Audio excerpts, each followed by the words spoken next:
नमस्कार, मैं हूं शरद द्विवेदी और हमारा आज का मुद्दा है किसने दी गोविंद की सुपारी, अपने ही गिराते हैं नशे मन पर बिजलियां। क्या है कहानी, पहले देखिए ये रिपोर्ट और उसके बाद फिर डिबेट। तो जिसका चाल चरित्र चेहरा ना हो, जिस आदमी ने हमारे विरुद्ध में सुपारी ले ली हो। आखिर मंत्री गोविंद सिंह राजपूत किसकी तरफ इशारा कर रहे हैं? क्या वो किसी साजिश की तरफ इशारा कर रहे हैं? तो आपको बता दें कि ये पूरा मामला आरटीओ घोटाले से जुड़ा है। कांग्रेस लगातार आरटीओ घोटाले को लेकर गोविंद सिंह राजपूत के खिलाफ हमलावर है। लोकायुक्त के बाद मंगलवार को कांग्रेस ने ईओडब्ल्यू को सबूत के साथ शिकायत की।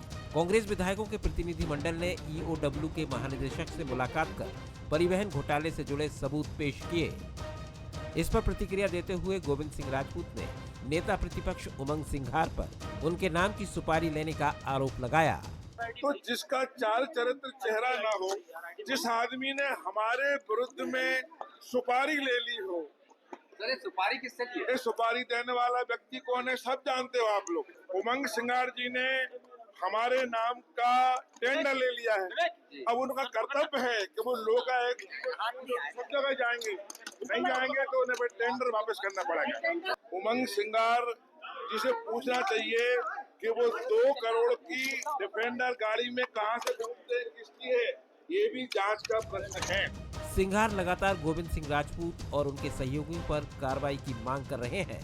गोविंद सिंह की सुपारी लेने के आरोप पर सिंघार ने कहा कि उनके पास घोटाले से जुड़े कागजात हैं। सिंघार ने कहा कि अगर सही जांच हो गई तो उनको सब समझ में आ जाएगा। किसी पे आरोप नहीं लगाता हूँ, मेरे प्रमाण के साथ। आप मंत्री है, आप जवाबदार पद पे बैठे, तो आप स्पष्ट करें कि ये पैसा कहाँ से आया है, आप बताएं। मैं उनके किसी व्यक्तिगत इस पे आरोप नहीं लगा रहा हूँ, लेकिन मैं ये कहना चाहता हूँ कि आप एक सार्वजनिक रूप से एक पद पे बैठे, तो आपकी जवाबदारी है। और अगर आपने नहीं किया है तो स्पष्ट करें। खंडन आप करना नहीं चाहते, आपके खिलाफ प्रमाण है, आपके खिलाफ रजिस्ट्रियां हैं, तो रजिस्ट्रियां किसकी है? गोविंद राजपूत जी की रजिस्ट्रियां नहीं है, उनके परिवार की रजिस्ट्री नहीं है, उनके स्टाफ की रजिस्ट्रियां नहीं है, क्या उनके मकान नहीं है? बताएं। आरटीओ के पूर्व आरक्षक सौरभ शर्मा और उसके साथियों की गिरफ्तारी के बाद तथाकथित परिवहन घोटाले को लेकर कांग्रेस मोर्चा खोले हुए है। सदन से सड़क तक कांग्रेस मुद्दे को उठा रही है। अभी तक कांग्रेस एक तरफा आरोप लगा रही थी, लेकिन अब गोविंद सिंह राजपूत की सुपारी और टेंडर वाले बयान ने लड़ाई को दो तरफा बना दिया है। लेकिन सवाल अभी भी बाकी है कि आखिर गोविंद की सुपारी किसने दी।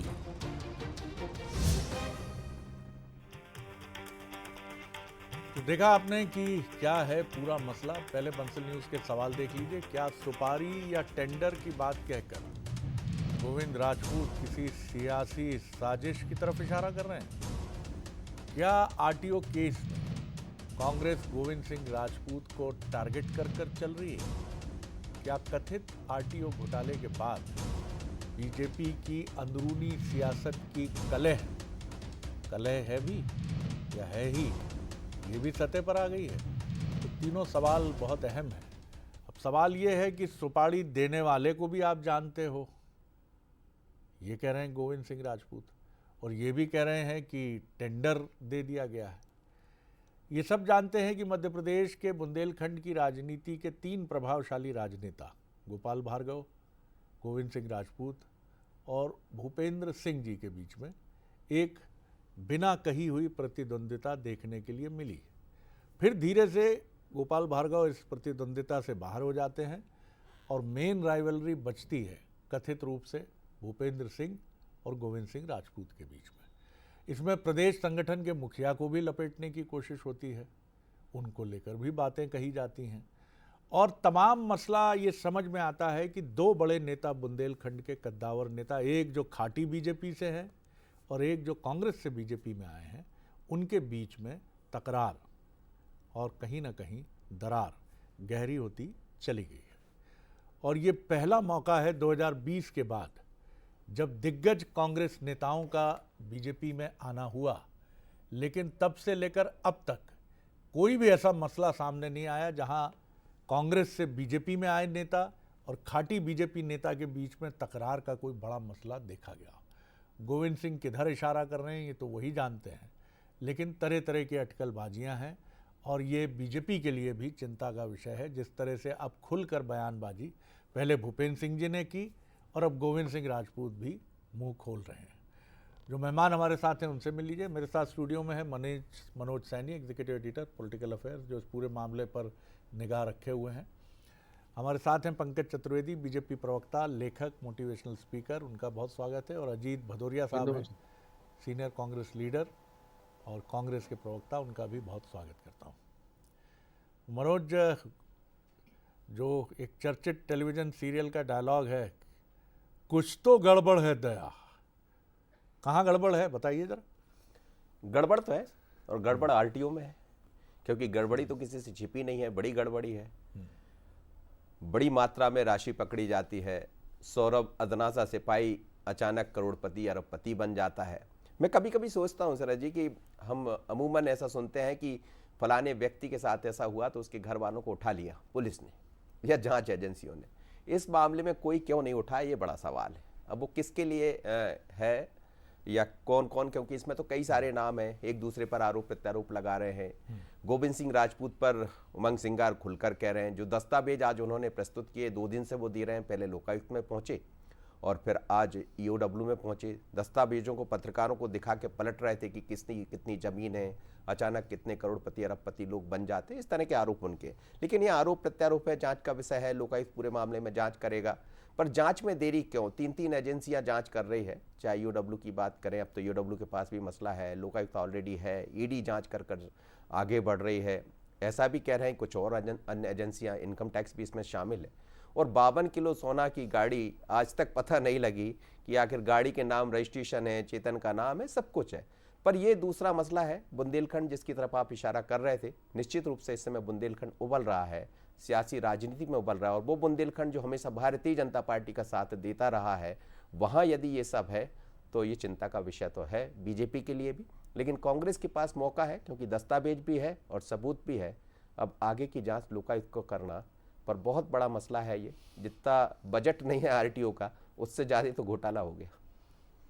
लेकिन इसके साथ ही कांग्रेस की निष्ठा पर भी सवाल उठा रहे हैं गोविंद सिंह राजपूत, ये कह के कि टेंडर लिया है। अभी टेंडर किसने इशू किया है, सुपारी किसने दी है? अब कहा तो ये जाता है कि अपने ही देते हैं अधिकतर सुपारी या टेंडर। हाँ, अपने ही गिराते हैं नशे मन पर बिजलियाँ।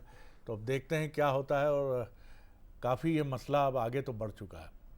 भदौरिया साहब के चेहरे पर बहुत दिनों बाद मुस्कुराहट देखी है मैंने। जी भदौरिया साहब, बारी आपकी है। जी जी।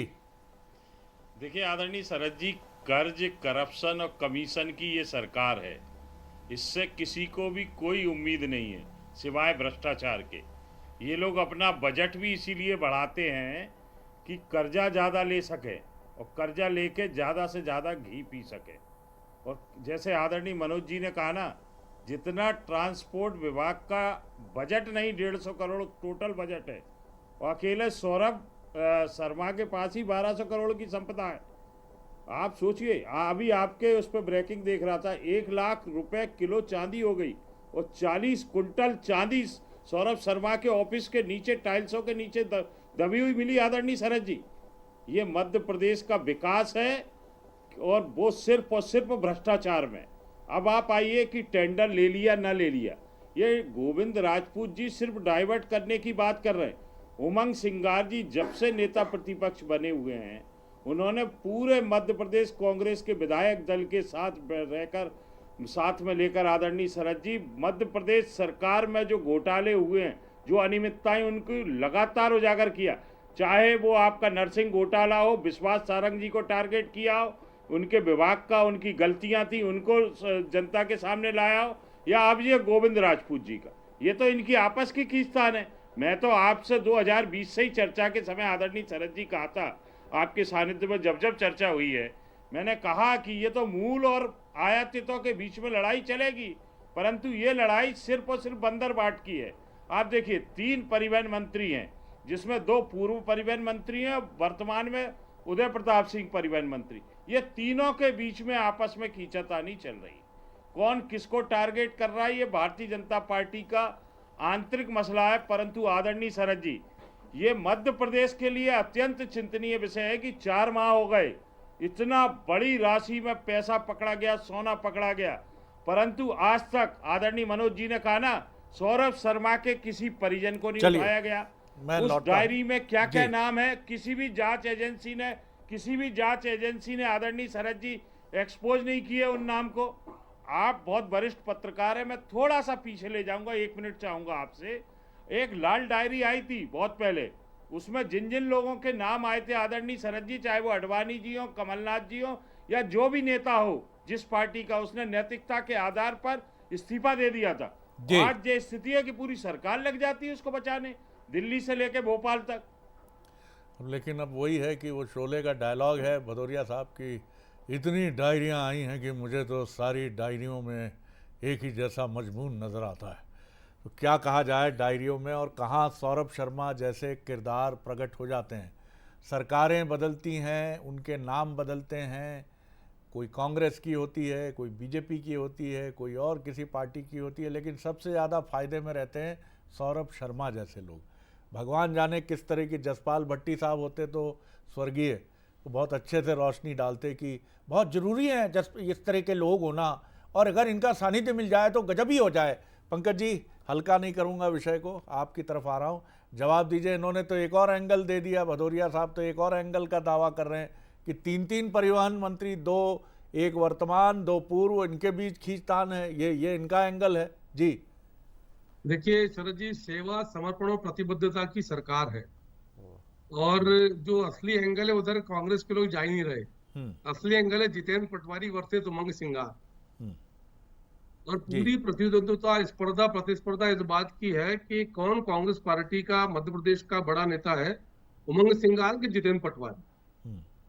और जिन दस्तावेजों को कांग्रेस पार्टी के उमंग सिंगार जी दिखा रहे हैं कि वो दस्तावेज हैं, तो शरद जी वो दस्तावेज सत्य हैं कि असत्य हैं? क्या वो दस्तावेज किसी प्रकार के आपराधिक भ्रष्टाचार के, धन के हेर फेर के वास्तविक है? यदि किसी भूमि का पंजीयन है और किसी के नाम से पंजीयन है तो सामने पंजीयन है, वो भूमि का जो पंजीयन है, भूमि क्रय की गई, वो सही है गलत है, ये कांग्रेस तय करेगी। कांग्रेस ने तय कर दिया कि 4 महीने की जांच में इसको नहीं उठाया, उसको बंद नहीं किया, इसकी जानकारी सामने आई, इसकी नहीं, ये कांग्रेस तय करेगी शरद जी की, जांच एजेंसी तय करेंगी। कोई ऐसा लग रहा है जैसे जांच समाप्त हो गई, सब विषय समाप्त कर दिया।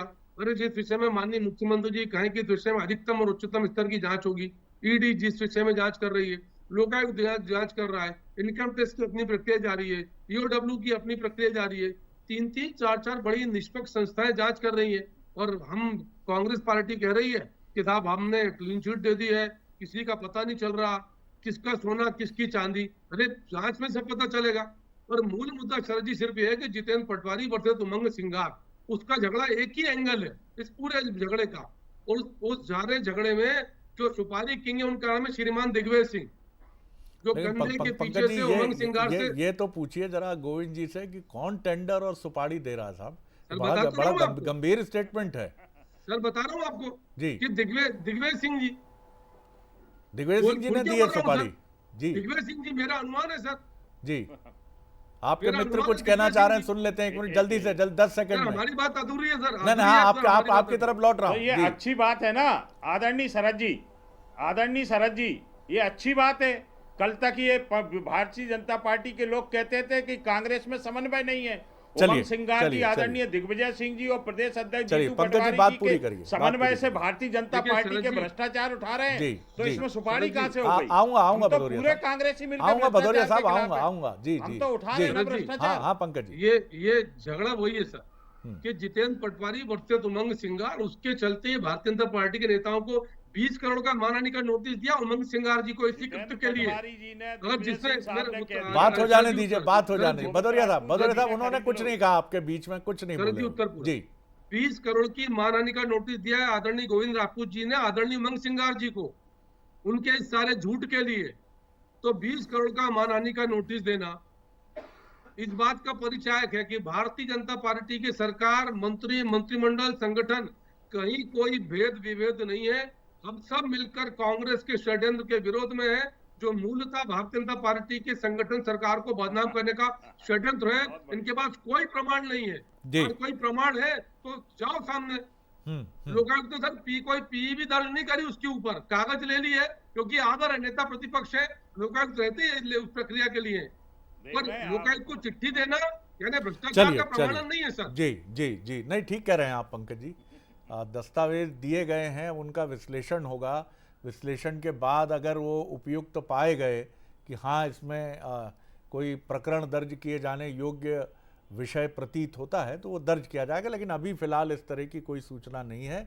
उन्होंने सिर्फ पहुंचकर दस्तावेज सौंपे हैं और अभी ऐसा कोई मामला कायमी नहीं हुई है। मनोज, ये सवाल अभी भी अनसुलझा है कि ये बीजेपी की अंदरूनी राजनीति में कोई प्रतिद्वंदिता है, या जैसा दावा कर रहे हैं पंकज जी कि मेरी शर्ट आपकी शर्ट से ज़्यादा सफ़ेद है, कि दिल्ली दरबार में राहुल जी के चेहरे पे मुस्कुराहट लाने में मैं सफल हूँ, उस किस्म की एक प्रतिद्वंदिता है। क्या इस तरह का भी कोई एंगल आपको दिखता है, या सिर्फ ये राजनीतिक दलों के एक दूसरे पर आरोप प्रत्यारोप है?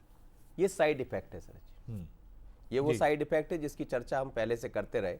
जब बड़ी तादाद में लोग दूसरी पार्टी से आते हैं तो फिर इस तरह की स्थितियां निर्मित होती है। यदि जिसकी तरफ आप बात कर रहे हैं कोई कहे कि मेरी शर्ट ज़्यादा सफ़ेद है, वो कहते नहीं मेरी शर्ट ज़्यादा सफ़ेद है, तो कौन की कितनी सफ़ेद है जनता बहुत अच्छे से। अभी पंकज जी बड़ी अच्छी बात कह रहे थे कि भारतीय जनता पार्टी सेवा, समर्पण और एक और कुछ बोला था, तीनों पर का जी प्रतिबद्धता। तो इसमें प्रतिबद्धता इस बात पर दिख जाना चाहिए। सेवा तो दिख रही है कि किस किस की सेवा इसमें हुई है, किसने सेवाएं ली है। तो मुझे लगता है कि सरकार के पास तमाम तरह की चीजें हैं। क्यों ना कोई आकर ये कह दे कि 52 किलो सोना किसका था, जब तक हम चैन से नहीं बैठेंगे तब तक जांच एजेंसियां इसका खुलासा नहीं कर दी। सरकार आपकी, मुझे लगता है जांच चल रही है और अभी एकदम से नतीजे सामने आ जाएं जी, ऐसा सोचना भी, क्योंकि जांच it will take its own time. बिल्कुल, हम जानते हैं एक बहुत बड़ा मामला है और ऐसा हाई प्रोफाइल इसमें पॉलिटिशियंस के भी नाम उछाले जा रहे हैं, तो जाहिर है एजेंसी और कॉशस होकर जांच करती है। और ऐसे विषय को बहुत इस तरह से भी पर्सोना इसका इस तरह से डेवलप नहीं करना चाहिए कि ये ऐसा लगे कि हम पगड़ी उछालने में जुट गए हैं। बिल्कुल बिल्कुल। भदौरिया साहब, कम वक्त है मेरे पास, संक्षेप में आपकी टिप्पणी। जी देखिए आदरणीय शरद जी, जैसे पहले भी कहा चर्चा में, ये विषय को डाइवर्ट करना है। अब आदरणीय दिग्विजय सिंह जी या जीतू पटवारी जी का नाम ले रहे हैं पंकज जी, कहीं से कोई इसका कंसेप्ट आ रहा है क्या? अरे भाई, कांग्रेस के तीनों नेता हैं, अगर प्रदेश अध्यक्ष या अपने वरिष्ठ नेता के मार्गदर्शन में कोई भ्रष्टाचार उठा रहे हैं उमंग सिंगार जी नेता प्रतिपक्ष के रूप में, तो ये तो एप्रिसिएबल है, ये तो बिल्कुल तारीफ करने लायक है। एक एक कांग्रेस का कार्यकर्ता एकजुट है भारतीय जनता पार्टी सरकार के भ्रष्टाचारों को उठाने के लिए, तो इसमें सुपारी की बात कहां से आ गई? क्या ये लोग सुपारी देंगे? ये लोग तो वैसे ही साथ खड़े हैं उमंग सिंगार जी के साथ, पूरा विधायक दल साथ खड़ा है। तो थोड़ा बोलने से पहले ये सोचा करिए कि चीज कहां कनेक्ट हो रही है आदरणीय पंकज जी। लेकिन भदौरिया साहब, उमंग सिंगार जी इस मामले में थोड़ा अलग मिजाज भी रखते हैं। कुछ नहीं बोले, दिग्विजय सिंह जी की भी घेराबंदी कर दी थी उन्होंने जब कांग्रेस की सरकार थी। जी देखिए, वो विषय एक अलग जाता है, वो विषय इस विषय से कनेक्ट नहीं होता कि आप दिग्विजय सिंह जी क्या कर, दिग्विजय सिंह जी खुद भ्रष्टाचार के लगातार मामले उठा रहे, चाहे वो विश्वास सारंग वाला नरसिंह मामला हो या वर्तमान में आप कह रहे हैं वो अलग विषय, वक्त कम है इसलिए माफी चाहूंगा आपसे। पंकज जी कुछ कहना चाह रहे हैं, जल्दी से फिर वाइंड अप करूंगा। जी पंकज जी। सर, उमंग सिंगार जी का व्यक्तिगत चरित्र आचरण संदेह में है। उनकी स्वयं की धर्म पत्नी ने सुप्रीम कोर्ट में व्यक्तिगत टीका टिप्पणी से बचे हम। पंकज जी, आप बहुत समझदार व्यक्तित्व हैं, आप बहुत समझदार व्यक्तित्व हैं। इस मसले पर वैसे ही बहुत टीका टिप्पणी हो रही है। जी आप बोलिए पंकज जी, बोलिए। ये पब्लिक डोमेन में सर, ये विषय पब्लिक डोमेन में है। उनके ऊपर संदेह है सर कि उनके घर पे एक महिला की हत्या हुई है, और ऐसा व्यक्ति जिनका चरित्र आचरण व्यवहार बहन बेटी के प्रति मान सम्मान संदेह के दायरे में, वो दूसरों पर आरोप लगा रहे हैं भ्रष्टाचार का, जिनके ऊपर वन मंत्री के रूप में भ्रष्टाचार के आरोप थे, वो आज भ्रष्टाचार की बात कर रहे हैं। तो उमंग सिंगार जी को पहले आत्मावलोकन करना चाहिए, झांकना चाहिए अपने भीतर, फिर बीजेपी सरकार पर आरोप की बात करना चाहिए। और झगड़ा वही है शरद जी, जीतू पटवारी वर्सेस उमंग सिंगार और सरकार पर आरोपों की वार, बस यही। चलिए मध्य प्रदेश के मुख्यमंत्री डॉक्टर मोहन यादव एक संवेदनशील और उनकी जो छवि है अब तक की ऐसे मसलों पर, वो स्टर्न एक्शन के साथ सामने आते हैं और इसकी बहुत परवाह नहीं करते हैं वो कि इसका इफेक्ट कहाँ और कैसे होगा। ये अपेक्षा जनता उनसे ज़रूर करती है कि इस पूरे मामले में कहीं भी उंगली उठी हो, कहीं भी दाग उठे हों, उनको न सिर्फ अच्छे से साफ करना चाहिए, बल्कि जो अंतिम सच है, जो वास्तविक सच है, वो भी सामने आना चाहिए। क्योंकि लोकतंत्र में और भारतीय जनता पार्टी की सरकार में, चाहे वो केंद्र की सरकार हो जहां मोदी जी इस नारे को बहुत मजबूती से लेकर ही नहीं चले, बल्कि प्रमाणित भी किया है कि न खाऊंगा न खाने दूंगा, वहां उस रिजिम में ये बहुत ज़रूरी है कि जिस तरह से ये पूरा मसला उठा है, इस पूरे मसले में जो भी सच है वो सबके सामने है। बहुत शुक्रिया आप तीनों मेहमानों का।